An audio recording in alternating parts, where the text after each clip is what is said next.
Are there any other gifts left under the Christmas tree?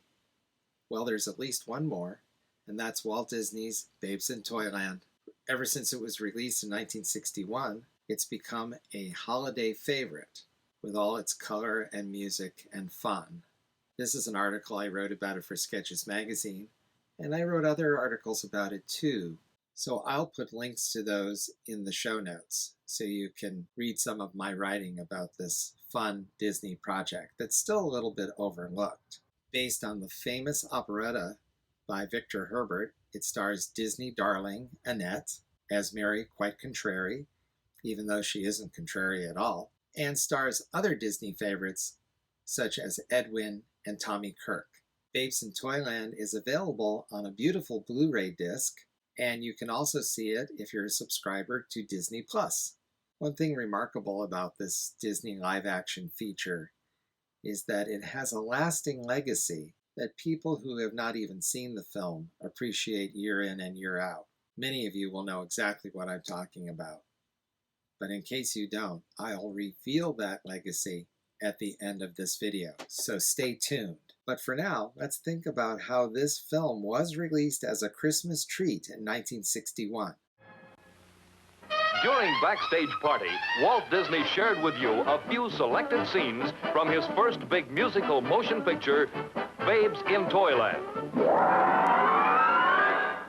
Every sparkling moment an exciting new entertainment treat. Starring Ray Bolger, Tommy Sands, and Annette, and Ed Wynn.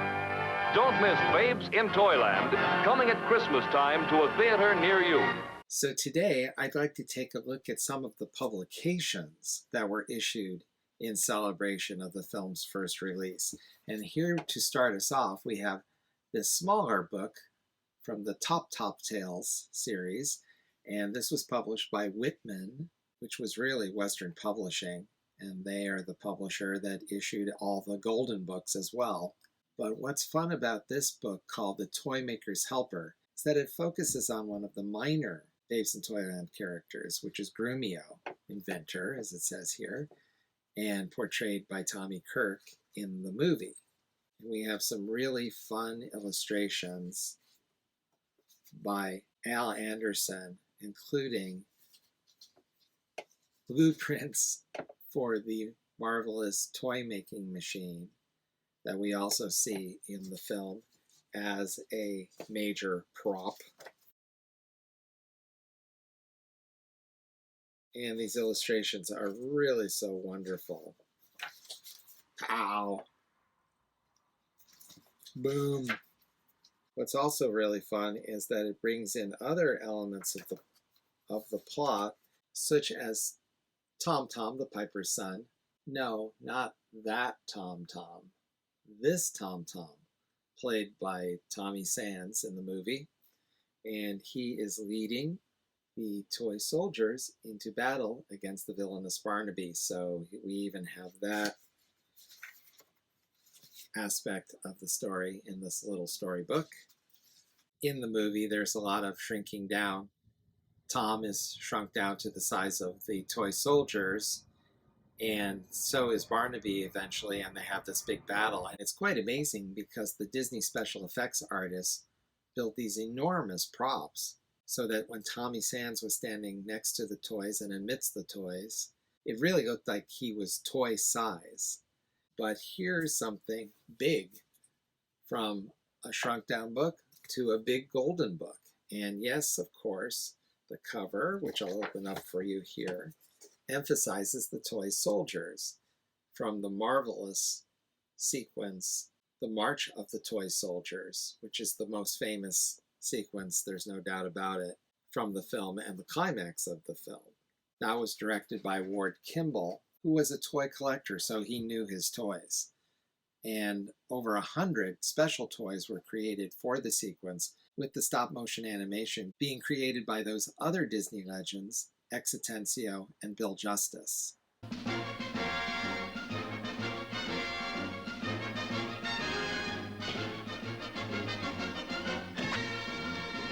But there's lots more in the Big Golden Book than just the toy soldiers. We have, in these marvelous illustrations by Lowell Hess, this great map of the world of Babes in Toyland, including not just Toyland itself, but also Mother Goose Village, the Forest of No Return, and so much more. Here we have these great full color illustrations and these kind of spot illustrations as well. They're really fun. Oh, look how beautiful. And very cartoony versions of the characters as seen in the movie. They are seen in kind of this cartoony version. Now, of course, one part of the Babes in Toyland story are the dancing trees. They are a favorite of many Disney fans and artists, including the acclaimed Disney artists and designers Kevin Kidney and Jody Daly. And I will put in the show notes a link to some of the fun things that they have done. But here is one of the illustrations that they really like, both here and over here. And it's easy to see why. These dancing tree characters are so great. And it's just part of the fun of Babes in Toyland. Now we're going from a big golden book to a giant golden book, in this case, a giant golden punch-out book. And this rare book is even rarer to find with all the figures still intact, because of course the idea is that, as it says here, you have more than 75 colorful figures to punch out and assemble. So you would punch them out and kind of create almost a Babes in Toyland diorama. So I'm very lucky to have this version with all the figures intact, and also tells the story here in the margins, which is really fun. And one great thing about it is it really shows the color of Babes in Toyland, and that's one reason that it's become a holiday favorite, because the color is so beautiful and bright and vibrant with these wonderful Mother Goose Village sets and so forth, and of course the characters who are all from Mother Goose. There's Tom Tom again. Now, as with most Walt Disney feature films, Babes in Toyland was adapted into comic strip form with the Sunday feature, Walt Disney's Treasury of Classic Tales. And someone had cut this out in 1961 out of a Sunday Funnies comic section. And it's in pretty bad shape. It's kind of tattered, but it's kind of miraculous that it exists at all. So I feel lucky to have it. And another example here that I'm glad to have. Again, someone cut this out of the Sunday comics. And it's interesting, on the back we have Brer Rabbit and Mickey Mouse. So it's too bad they didn't save the whole page so we could see the front and the back. But of course, who's complaining? I'm just glad to have this at all. And that brings us to comic books. And of course, Babes in Toyland was adapted into a comic book. Here we have this great festive cover with Tom and Mary and these oversized chorister toys. And the illustrations are really quite wonderful. Comic art telling the whole story of the film. Beautifully done. But we also have some interesting photos and fun facts. Here we have on the back, when toys come to life. And it says, only the wizardry of Walt Disney could create the colorful and bizarre toy-making machine in Babes in Toyland, which causes hundreds of toys to spring into action. It is all made possible by Disney's magical process called animotion, a term used to distinguish it from the animation process associated with cartoons. Now, animotion is a term that Disney created to refer to stop-motion animation. And it's a great term, but unfortunately it did not catch on, but it's fun to look back at it for Babes in Toyland. We also have photos from the film here in the inside front cover to help tell the story. In the back, even better, we have the dancing trees. And this shows some behind-the-scenes photos of the technicians creating these kind of rubber costumes that the dancers were inside.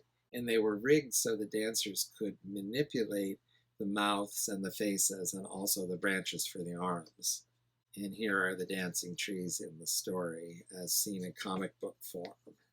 There we have Babes in Toyland in comic book form, but somehow we're not quite satisfied. There needs to be something bigger for Babes in Toyland collectors, and take a look at this. You've seen me reading this in the trailer for Tullywood TV, but here's a closer look.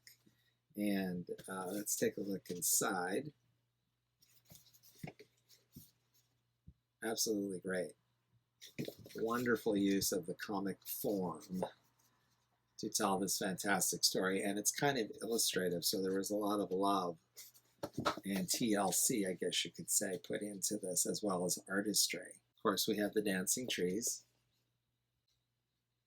and I think we're going to see the toy making machine blow up, blam.